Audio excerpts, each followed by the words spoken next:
मैं हूं मनोज सोनी, आप देख रहे हैं न्यूज साधना न्यूज।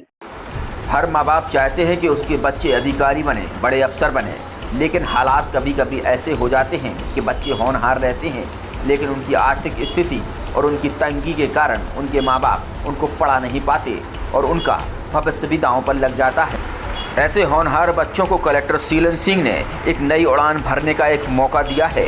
बुंदेलखंड के छतरपुर कलेक्टर शीलन सिंह के प्रयास से प्रतिनिधिजन संस्था ने छतरपुर जिले के करीब 2700 बच्चों की एक लिखित परीक्षा ली है। इस परीक्षा में 50 से ज़्यादा सफल होशियार बच्चों ने आगे आकर अपना हुनर दिखाया है। छात्रों के इस हुनर को लगातार बरकरार रखने के लिए कलेक्टर शीलन सिंह इन छात्रों का हौसला अफजाई कर रहे हैं, तो वहीं प्रतिनिधिजन की ओर से IAS कोर्स की अध्ययन सामग्री भी इन छात्रों को प्रदान की गई।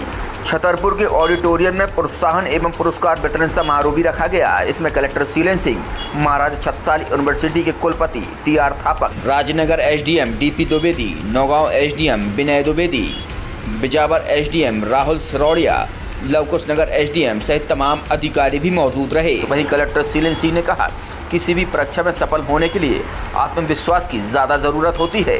छत्रसाल विश्वविद्यालय के सम्माननीय कुलपति श्री थापक जी,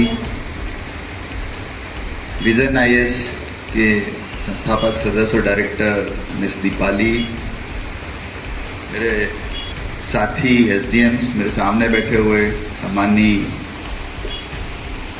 कॉलेज के प्रोफेसर्स, प्रिंसिपल और हमारे केंद्राध्यक्ष जो इस कार्यक्रम में उन्होंने काफ़ी हेल्प की, साथ ही सारे एस्पिरेंट्स और उनके पेरेंट्स, मीडिया के साथी।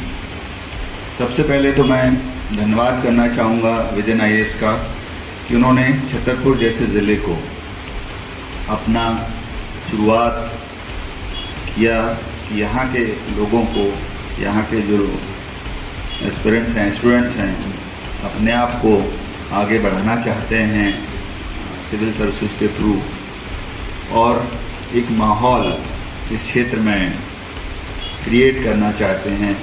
वो आपने मेरी बात को स्वीकार करके ये इनिशिएटिव स्टार्ट किया, क्योंकि इनिशियली आप लोगों से जब मेरी मुलाकात हुई थी तो आप लोग कुछ हेल्थ सेक्टर में CSR के रूप में कुछ एक्टिविटी करना चाहते थे, परंतु मेरा हमेशा ये सोचना रहा है, क्योंकि मैं इस क्षेत्र का रहने वाला हूँ, तो मैं इस क्षेत्र की बुराइयों के बारे में देखता था और बड़ा दुखी होता था। यहाँ ज़्यादातर एक्सप्लॉयटेशन है, वीकर सेक्शंस का, अदर सेक्शंस का लोग बहुत बुरे तरीके से एक्सप्लॉयटेशन करते हैं, उनको ह्यूमिलिएट करते हैं तरह तरह से। डिस्पैरिटी बहुत है, कुछ लोग ज़बरदस्ती संसाधनों को छीनते हैं, कुछ लोग संसाधनों पर अपना हक समझते हैं, दूसरों को सोचते हैं कि इनका हक इसमें नहीं है। मेरा इसके विपरीत मानना है कि ऐसा बिल्कुल नहीं है। संसाधनों पर सबका बराबर हक है, जैसा कि महात्मा गांधी जी भी सोचते थे और ये राष्ट्र भी सोचता है। मेरा ये हमेशा मानना है कि इस क्षेत्र में भी प्रतिभाएं हैं, उनको मौका अगर दिया जाए तो निश्चित तौर पर आगे बढ़ेंगी। और उसी की सोच मेरे मन में हमेशा रहती थी कि इस तरह का काम किया जाए कि यहाँ की प्रतिभाओं को कुछ रास्ता मिले, उनको आगे बढ़ने का मौका मिले। तो ये बार बार हम लोग सोचते थे कि कैसे इसको स्टार्ट किया जाए। लकीली दीपाली और इनके ब्रदर, उनके पापा एक दिन हॉस्पिटल में मुझे मिले कुछ इनिशिएटिव के लिए, तो मैंने वहीं इनसे रिक्वेस्ट किया, क्योंकि मुझे तो मेरा एक रास्ता वहाँ से नज़र आया कि मैं इस रास्ते को आगे बढ़ा सकूँ।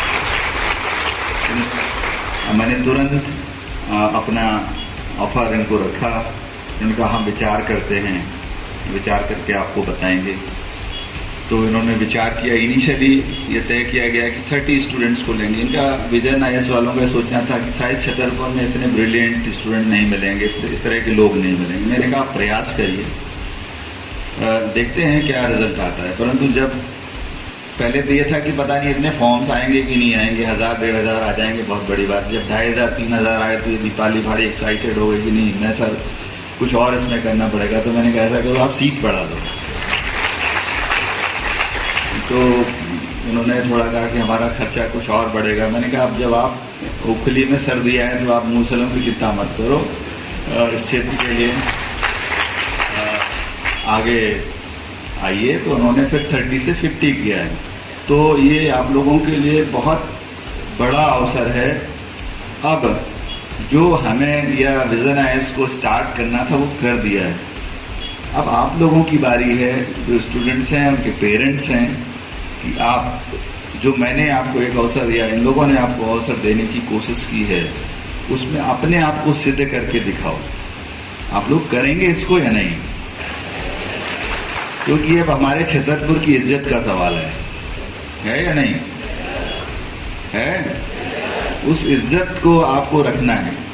ये सोच जो विजन आईएएस की है कि छतरपुर से बच्चे पता नहीं सेलेक्ट होंगे कि नहीं होंगे, ये आपको करके दिखाना है कि यहाँ से सेलेक्ट होंगे।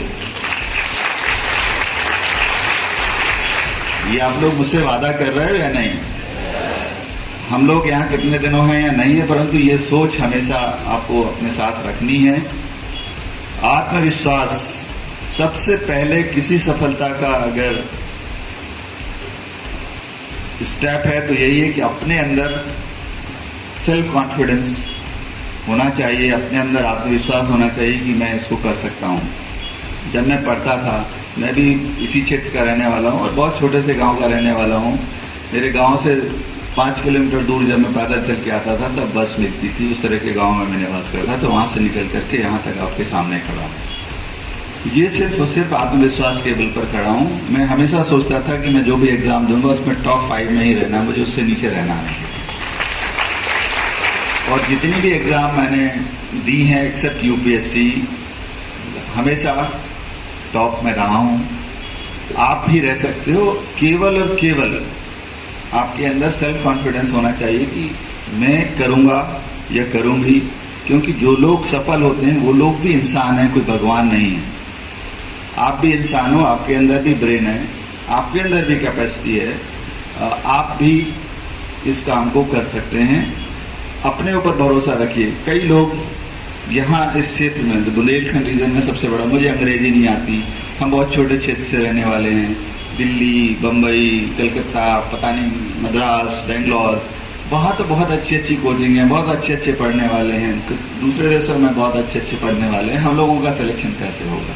ये सोच यहाँ पर बहुत ज़्यादा है, और वो सिर्फ ये कंजर्वेटिव सोच यहाँ की सोसाइटी के कारण है। जो यहाँ की सोसाइटी सिर्फ और सिर्फ संसाधनों को लूटना चाहती है, संसाधनों को इक्विटेबल डिस्ट्रीब्यूशन के थ्रू नहीं पाना चाहती है। आप लोग इस तरह की मिथक को तोड़ेंगे। मेरा एक सपना ये भी है कि इस क्षेत्र में जो लाइसेंस और अपराध की जो अवधारणा है वो मिटे। वो इसी तरीके से मिटेगी जब यहाँ लोग रोजगार में होंगे, अच्छे सर्विसेज में होंगे, तो दुनिया देखेंगे। यहाँ केवल छतरपुर के आसपास जितने लोग हैं उन्होंने सिर्फ छतरपुर और उसके आसपास की दुनिया देखी, उससे ज़्यादा ना यहाँ की बात करते हैं ना उससे ज़्यादा सोच पाते हैं।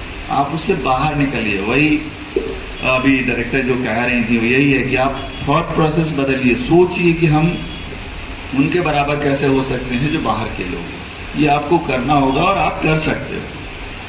संसाधनों का रोना कभी नहीं रोना चाहिए कि मेरे पास संसाधन नहीं है, रिसोर्सेज नहीं है। हम लोग, मैंने खुद कभी भी कोई कोचिंग नहीं ली है, मैंने सिर्फ और सिर्फ किताबें खरीद करके स्टडी की है और सिलेक्शन लिखा है। संसाधन कभी बाधक नहीं हो सकते आपकी सफलता में।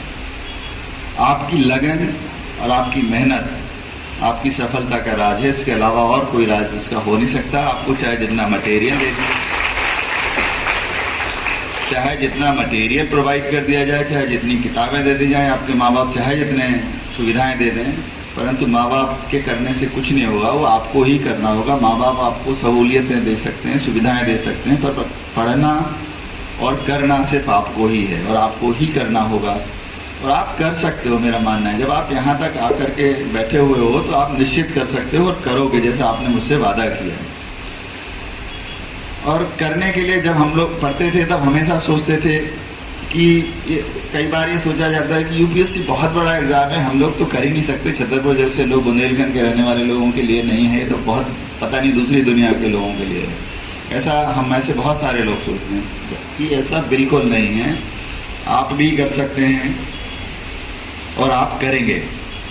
इसके लिए आपको ज़रूरत है कि आप हमेशा सोचें जो आपके आसपास महापुरुष रहे हैं, उन्होंने कैसे उस मुकाम को पाया है। मैं जब पढ़ता था तो हमेशा सोचता था, आप लोगों ने हिस्ट्री में पढ़ा होगा, अकबर जब बादशाह बना था तो कितने साल का था? 14 ईयर्स से 2 साल तक वो महामंगा और उनके कंट्रोल में रहा, बैरम खान के कंट्रोल में, पर 2 साल के बाद मतलब लगभग 16-17 साल में वो फुल फ्लेज बादशाह हो गया था या नहीं? और आप लोगों की उम्र कितनी? किसी की 21 साल से कम नहीं होगी। अगर एक 17 साल का व्यक्ति इतने बड़े हिंदुस्तान को चला सकता है, तो क्या आप जो 21 साल के हो गए हैं एक छोटी सी परीक्षा पास नहीं कर सकते? ये सोचिए, बिल्कुल कर सकते हैं। उसमें कॉन्फिडेंस था, वो कॉन्फिडेंस अपने अंदर लाइए। महारानी लक्ष्मीबाई की जब वो स्वतंत्रता संग्राम में भाग ली उस समय 30 साल से ही कम थी, 30 ईयर से कम थी, लगभग आप लोगों की एज की ही थी। उन्होंने इतना बड़ा युद्ध लड़ा कि उसको हमारा देश एक इज्जत के साथ याद करता है। तो क्या आप नहीं कर सकते ऐसा? उस उम्र में अगर वो इस तरह से जज्बा पैदा कर सकते हैं, तो आपके लिए उनके जितनी कठिनाइयां तो नहीं है, ये परीक्षा उतनी कठिन तो नहीं है क्या? तो फिर सफल कैसे नहीं होगे? आप लोग हमेशा अच्छे लोगों की, चाहे सुभाष चंद्र बोस हैं, महात्मा गांधी हैं, रानी लक्ष्मीबाई या जो भी, जिसको भी आप आइडियल मानते हैं, उनकी स्टोरीज पढ़िए, उनकी जीवन परिचय पढ़िए और उससे अपने आप को इनकरेज करिए, उनसे सीख लीजिए, तो निश्चित तौर पर आप लोग आगे बढ़ोगे। कोई भी संसाधन आपको रोक नहीं सकते। आपको मालूम है कि स्वतंत्रता संग्राम के जो हमारे सेनानी जो हमारे देश को आज़ाद कराने के लिए लगे हुए थे, और जो अंग्रेज जो हमारे विरोध में हमारे देश पर शासन कर रहे थे, हमारी इच्छाओं के विरुद्ध शासन कर रहे थे, वो लोग उनसे लड़ाई करते थे। तो क्या जो हमारे स्वतंत्रता संग्राम सेनानियों के पास रिसोर्सेज थे, संसाधन थे, हथियार थे, पैसा था, वो अंग्रेजों से ज़्यादा था या कम था? कम था ना। इसके बावजूद भी उन्होंने अपने देश को 1947 में आज़ाद करा के ही दम लिया। कैसे? जबकि उनके पास ना तो संसाधन थे, ना उतने पैसा था, केवल और केवल अपनी दृढ़ इच्छा शक्ति के साथ और कॉन्फिडेंस के साथ। तो वही दृढ़ इच्छा शक्ति और कॉन्फिडेंस आपको अपने अंदर लाना है। ये जो परीक्षा रूपी मेरे विदेशी लोग हैं, इसको मुझे क्रैक करना है, इसको मुझे हराना है और मुझे सक्सेस की स्टोरी पे जाना है। ये सोच आपको अपने अंदर पैदा करनी होगी।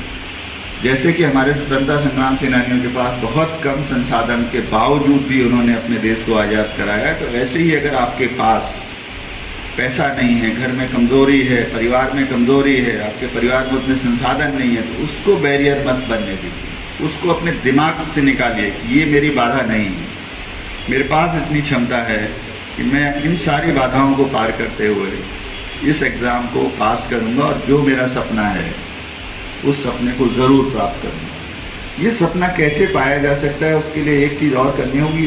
आपको इस एग्ज़ाम को और उस टारगेट को, हमेशा लक्ष्य को रोज सोचिए, देखिए इस लक्ष्य को मैं कैसे पा सकता हूँ, और उसको पाने के लिए जो कमियां हैं, बैरियर्स हैं, उनको धीरे धीरे करके आप अगर खत्म करते जाएंगे तो निश्चित तौर पे आप एक दिन शिखर पर होंगे। जो उन बैरियर के कंट्रोल में आ गया वो कभी शिखर पर नहीं पहुँच सकता। आपको इन बैरियर्स को हटाना है, और ये बैरियर आप हटा सकते हो सिर्फ अपनी सोच बदल करके। आपको हमेशा ये ध्यान रखिएगा, कई लोग क्या करते हैं जब क्लास में बैठे रहते हैं, अभी भी बहुत सारे लोगों को देख रहा था जब दीपाली या लोग ये बोल रहे थे तो अपनी आपस में बात करने में थे, कुछ व्हाट्सएप चलाने में व्यस्त थे। अगर इस तरह का काम आपने क्लास में किया तो आप सफल नहीं हो सकते, क्योंकि क्लास में अगर आपने अपने गुरु को, अपने टीचर को सम्मान नहीं दिया और उसकी बताई हुई जो अच्छी बातें हैं उसका ध्यान नहीं दिया, तो आप सफल कभी नहीं हो सकते। सफलता का सबसे बड़ा कुंजी एक कंसंट्रेशन भी है। अगर आपने अपने अंदर कंसंट्रेशन नहीं रखा सब्जेक्ट के प्रति या सुनने के प्रति, तो आप सफल नहीं हो सकते हैं, चाहे जितने प्रयास कर लीजिए। कंसंट्रेशन बहुत आवश्यक है।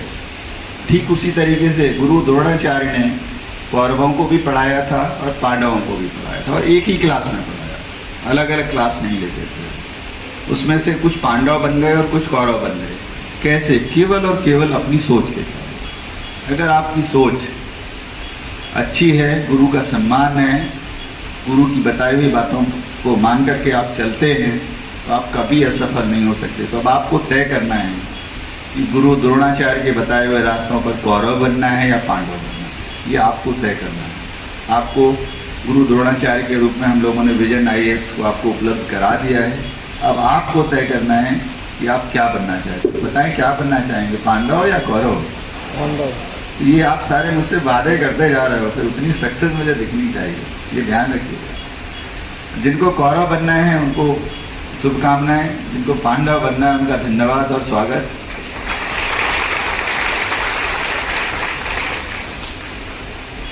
जिंदगी में परेशानियां आती हैं, पर परेशानियों का सामना अगर नहीं करेंगे तो आपका कुछ इस तरह का हाल होगा जैसे एक बार स्वामी विवेकानंद जी गंगा नदी के किनारे टहल रहे।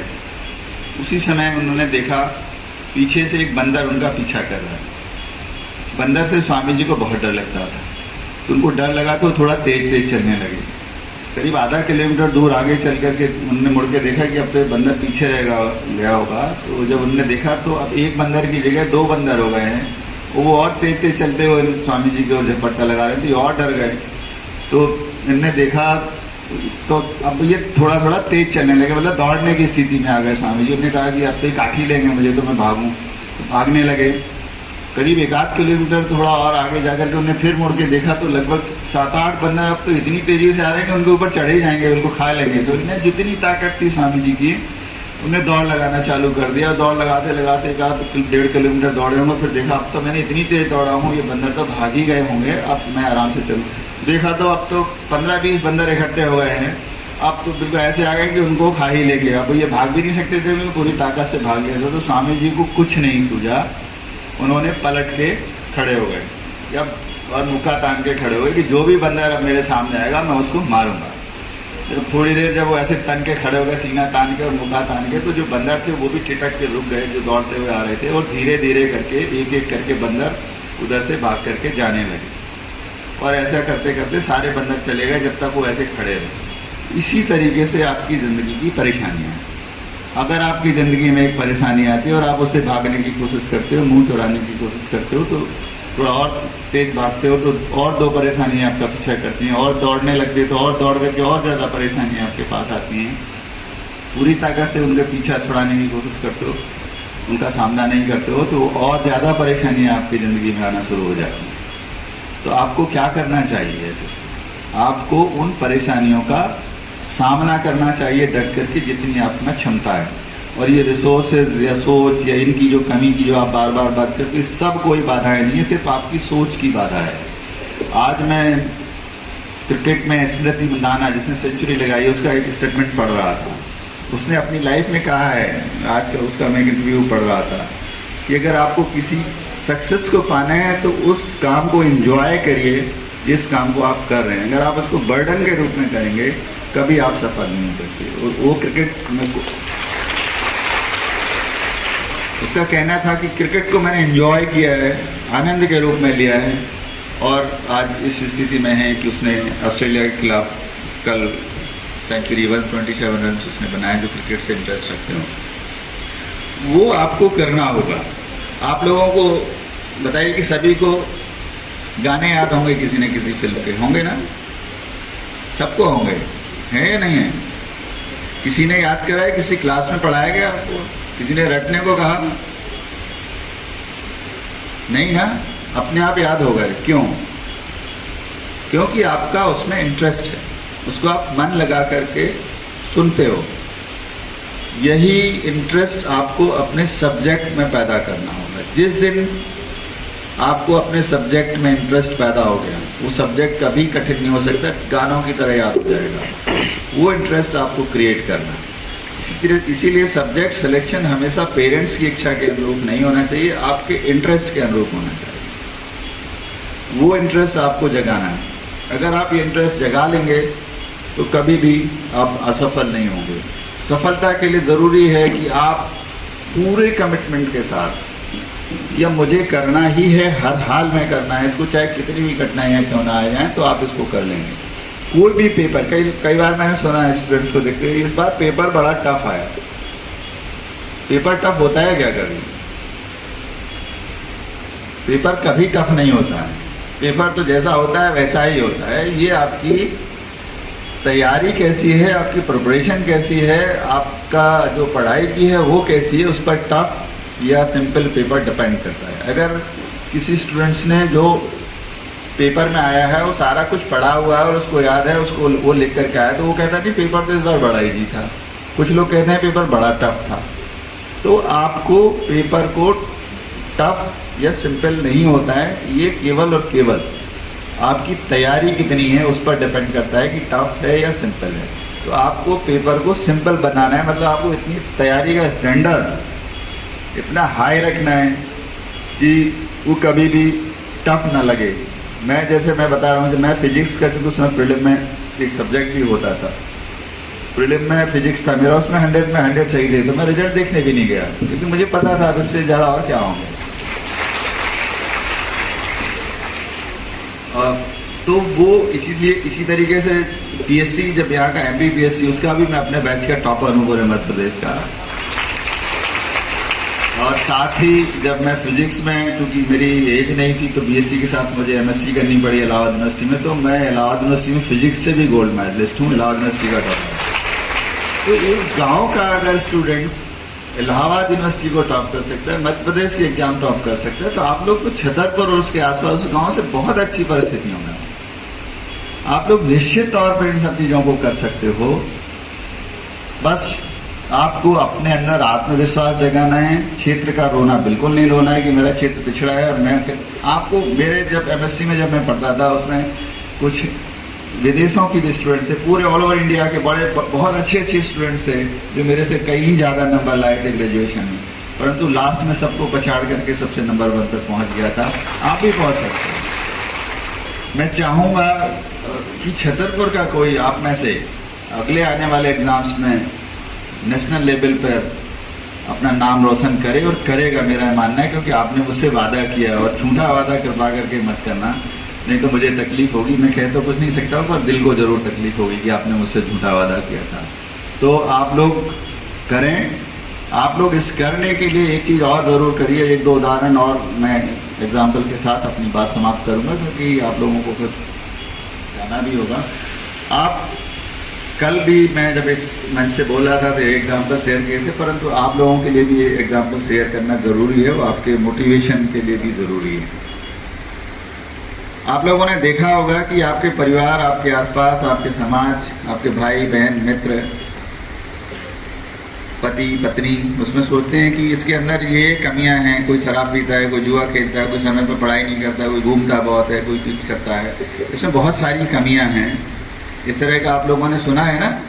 और अगर इसमें कमियां ठीक हो जाए तो आदमी बड़ा अच्छा हो जाए। माँ बाप भी बोलते हैं मेरे बेटे या बेटी में ये कमियां हैं, अगर ये सुधार ले तो बड़ी अच्छी हो जाए या बड़ा अच्छा हो जाए। करते हैं लोग? नहीं करते हैं। मेरी पत्नी में इस तरह की छोटी छोटी कमियां हैं, इनको ठीक कर लो तो बड़ा अच्छा हो जाए। करते हैं आप लोग या नहीं? या सुना तो होगा ही। उस तरह तरह की सलाह भी देते रहते हैं कि ऐसा मत किया करो, ये किया करो, ऐसा किया करो, ऐसा किया करो। अपने दोस्तों को भी सलाह देते रहते हैं, अपने परिवार वालों को भी सलाह देते रहते हैं, करते रहते हैं। तो ये आप लोगों ने हमेशा देखा होगा। मुझे एक चीज़ बताइए, क्या आप लोग इस तरह का इन्वेस्टमेंट करना चाहोगे जहां पैसा आप लगाओ और फायदा दूसरे को हो? बताओ अग्रवाल जी, आप पैसा खर्चा करना चाहो और चतुर्वेदी जी को फायदा हो, ऐसा काम करोगे? हैं? नहीं करेंगे ना।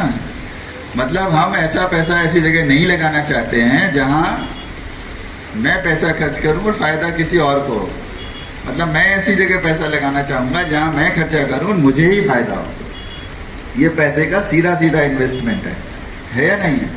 मैं पैसा लगाऊं और दूसरे को फायदा हो, ये उल्टा इन्वेस्टमेंट है। तो पैसे के मामले में तो आप इस तरह का इन्वेस्टमेंट जरूर करते हो, परंतु समय के मामले में ऐसा नहीं करते। जो मैंने पुराना उदाहरण दिया था कि आपके आसपास, आपके पड़ोस में, आपके परिवार में जब कोई ऐसा सदस्य होता है कि जिसमें कुछ कमियां होती हैं, तो आपको बार बार उसको टोकते हो, उसको सुझाव देते हो, समय देते हो कि ये कमियां हैं तुम्हारी, शराब पीते हो, जुआ खेलते हो, ठीक से पढ़ाई नहीं करते हो, टीवी बहुत देखते हो, मूवी बहुत देखते हो, गाने बहुत सुनते हो, इसको ठीक करो, ये ऐसा हो जाएगा, तुम ऐसा कर लो तो वैसा हो जाएगा। आपके पेरेंट्स भी करते होंगे, पति पत्नी जो भी है वो करते होंगे। मान लीजिए आपके बार बार समय देने से, बार बार समझाने से जो व्यक्ति जुआ खेलता था, शराब पीता था, इधर उधर घूमता था, गाने सुनता रहता था, पढ़ाई नहीं करता था, ये सारी आदतें उसकी अच्छी हो जाती हैं। तो किसको ज्यादा फायदा होगा? जिसकी आदतें खराब थी उसको, या जिसने समय दिया? किसको फायदा होगा? जिसके अंदर कुछ कमियां थी और वो कमियां रिमूव हो गई, उसको सबसे ज्यादा फायदा होगा। तो समय आपका था, आपने उस पर खर्च किया, उसको ठीक करने में खर्च किया, समय आपने बर्बाद किया और फायदा किसी दूसरे को हुआ। तो ये इन्वेस्टमेंट समय का सही है क्या? पैसे का तो ऐसा नहीं करना चाहते थे, पैसे में चाहते थे कि मैं पैसा लगाऊं तो मुझे ही हो, समय मेरा है और मैं दूसरे पे खर्च कर रहा हूँ, फायदा दूसरे को हो रहा है। ये इन्वेस्टमेंट समय का गलत है। अगर इसके विपरीत, इसके उल्टा आप ऐसा करो कि आप अपने अंदर की कमियां देखो, जो भी आपकी कमियां हैं धीरे धीरे करके उनको रिमूव करो, उस पर समय दो और वो आपकी कमियां ठीक हो जाएं, तो क्या होगा? आप एक बेहतर इंसान बन जाओगे और आपकी जो कमियां हैं दूर हो जाएंगी, तो आप परिवार के लिए भी बेहतर सदस्य हो जाओगे, परिवार के लिए के साथ साथ समाज के लिए बेहतर सदस्य हो जाओगे। तो समय का इस तरीके से सीधा इन्वेस्ट, जैसे पैसे का सीधा इन्वेस्टमेंट करना चाहते हो, वैसे समय का इन्वेस्ट, दूसरों की कमियां देखने की बजाय आप अपनी कमियां देखिए, उन कमियों को धीरे धीरे करके रिमूव करिए और एक बेहतर इंसान बनिए। लास्ट में एक और एग्जाम्पल दूंगा, जो आप लोग जो यहाँ बैठे हो, इसमें कितने लोग हैं जो अपने पूर्वजों की, जिनका आपको सभी को पता है कि अपने पूर्वजों का खून आपके शरीर में है या नहीं? सभी के पूर्वजों का उनकी बॉडी में उनका ब्लड है। यहाँ जो बैठे हैं इसमें ऐसे कितने लोग हैं जो अपने पूर्वजों के 8 से 9 पीढ़ी या 7 से 8 पीढ़ी तक के पुराने लोगों का नाम जानते हैं? 2 लोग, 3 लोग। कैसे जानते हो? कहीं लिख रखा है या किसी ने बताया था? बताया था किसी ने आपको? बताया था किसी ने? कहाँ? जब पंडा गए हो गए फूल वूल विसर्जन करने, एग्जैक्टली, परंतु याद नहीं है। अब 5-6 पीढ़ी तक के कितने लोगों को पता है? हो सकता है 7-8 लोग और हो गए। इनको कैसे पता है? ऐसे ही जैसे किसी ने लिख रखा होगा या किसी ने बताया होगा। 4थी पीढ़ी तक के लोगों को किसको पता है? और ज्यादा हो गए, 15-20 लोग हैं। तीसरी पीढ़ी दादाजी तक का तो सबको पता होगा ही। मतलब कि ये हालत है कि जिनका खून हमारे शरीर में, उनका नाम हम नहीं जानते, भूल गए, परंतु अब मैं कुछ नाम लूंगा। सम्राट अशोक का नाम सुना है आपने? सम्राट विक्रमादित्य का नाम सुना है? महारानी लक्ष्मीबाई का नाम सुना है? रानी दुर्गावती का नाम सुना है? चंद्रशेखर आजाद जी का नाम सुना है? सुभाष चंद्र बोस का नाम सुना है? महात्मा गांधी का नाम सुना है? महाराजा छत्रसाल का नाम सुना है? अब मैंने जो अभी नाम लिए हैं, ये आपके किसी के पूर्वज हैं क्या? है? नाम तो याद है, लेकिन आपको जिनका खून आपके शरीर में है उनका नाम आपको याद नहीं है, परंतु इन लोगों के नाम याद है जो मैंने अभी लिए, जबकि आपके पूर्वज नहीं है। ऐसा क्यों है? ऐसा बताएं क्यों है?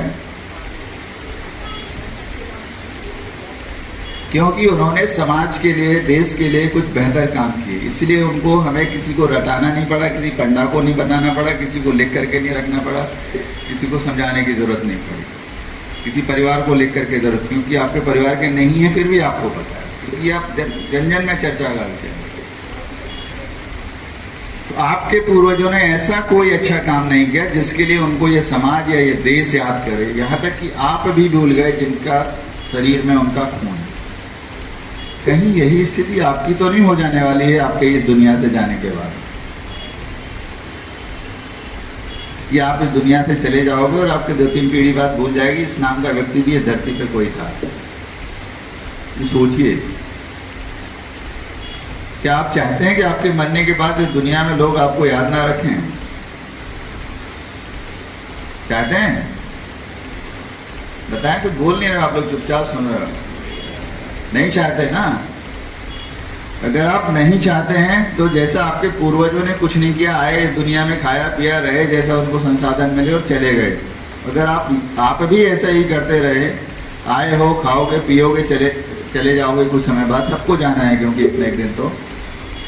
परंतु आपने अगर कोई भी एक्स्ट्रा ऑर्डिनरी काम नहीं किया तो ये दुनिया, ये समाज आपका, यहाँ तक कि आपके परिवार के आने वाले संतानें आपका नाम भूल जाएंगे। जबरदस्ती किसी का नाम याद नहीं कराया जा सकता।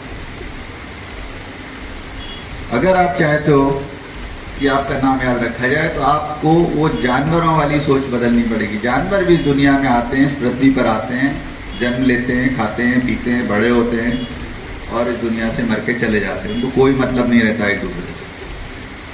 तो आप में या आपके जो ऐसे लोग जो कोई एक्स्ट्रा ऑर्डिनरी काम कर रहे हैं उनमें कोई अंतर नहीं है जानवरों में और आप में, क्योंकि आप भी आए हो, रह रहे हो, खा रहे हो, पी रहे हो, जिस तरह के संसाधन उन संसाधनों में रह रहे हो। अगर आपको उन जानवरों से होकर के अपने आप को मानव समझते हो तो उस मानव होने के नाते आप सबका धर्म है कि कोई न कोई ऐसा अच्छा काम जरूर करें जिसके लिए आपके जाने के बाद ये दुनिया आपका नाम याद करे।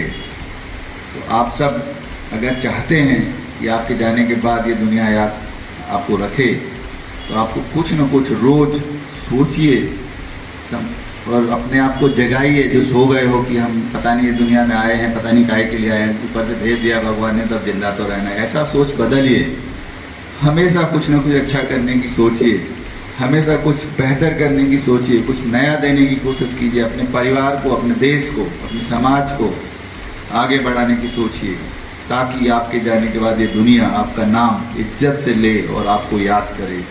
यही मैं अपेक्षा करता हूँ। और आपसे अंत में यही पुनः आशा करता हूँ कि विजन IAS को आपको गलत सिद्ध करके बताना है कि यहाँ छतरपुर के बच्चे UPSC में सेलेक्ट नहीं हो सकते हैं। आप मेरा जो सोच है, मेरा जो आत्मविश्वास है, जो मेरी आत्मा कहती है कि नहीं, छतरपुर में बहुत टैलेंटेड लोग हैं, बहुत अच्छे लोग हैं, और वो आपको इस धारणा को निश्चित तौर पर जो मेरे सामने बैठे हुए हैं ये लोग गलत सिद्ध करके बताएंगे, ऐसी मैं आप सबसे अपेक्षा करता हूं और इसी आशा के साथ समाप्त करता हूं। धन्यवाद। जय हिंद, जय भारत। वहीं कुलपति TR थापक ने छात्रों को उद्बोधन देते हुए कहा, कल्पनाओं की छलांग के बगैर गहराई खंगाली नहीं जा सकती। उड़ान से देश के विकास हेतु संभावनाओं को तलाशो, क्योंकि जो सफ़र करते हैं, जो सफ़र की तलाश करते हैं वे मंजिल भी पा लेते हैं, जो सफ़र की तलाश करते हैं वे मंजिल भी पा लेते हैं। बस एक बार चलने का हौसला रखना जरूरी है, बस एक बार चलने का हौसला रखना जरूरी है। दोस्तों, अच्छे इंसानों का तो रास्ते भी इंतजार करते हैं। हमारे पूर्व राष्ट्रपति आदरणीय कलाम साहब ने कहा था कि जिंदगी में कभी भी किसी को बेकार मत समझना, जिंदगी में कभी किसी को बेकार मत समझना, क्योंकि बंद घड़ी भी दिन में 2 बार सही समय देती है। बंद घड़ी भी दिन में 2 बार सही समय। यह बात अपने जहन में बिठाइए कि किसी के पैरों में गिरकर कामयाबी पाने से बेहतर है अपने पैरों पर चलकर कुछ बनने की ठान लो। आज समाज एक सकारात्मक विचार के रूप में आपको देखता है, आपको चाहता है कि आप श्रेष्ठ बने। आप भाग्यशाली हैं, आप बहुत भाग्यशाली हैं कि यहाँ पर ऐसे जिलाधीश हैं और हमारे यहाँ की बिटिया दीपाली है जो कि आपको मार्गदर्शन देने के लिए उपलब्ध है।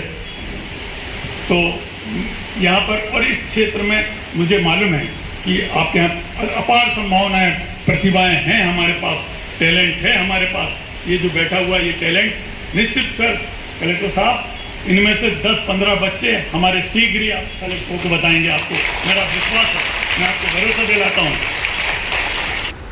छतरपुर जिले का विकास हो या बच्चों के भविष्य की चिंता कलेक्टर शीलन सिंह लगातार कर रहे हैं।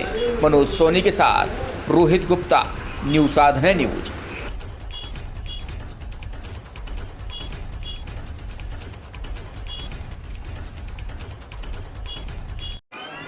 अपहरण, हत्या,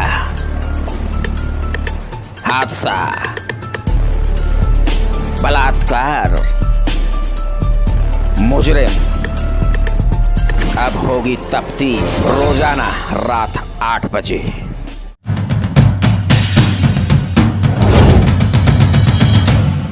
ताज़ा खबरों के लिए आप देखते रहें न्यूज़ साधना न्यूज। हमारे पेज को शेयर करें, लाइक करें, YouTube पर आज ही सर्च करें।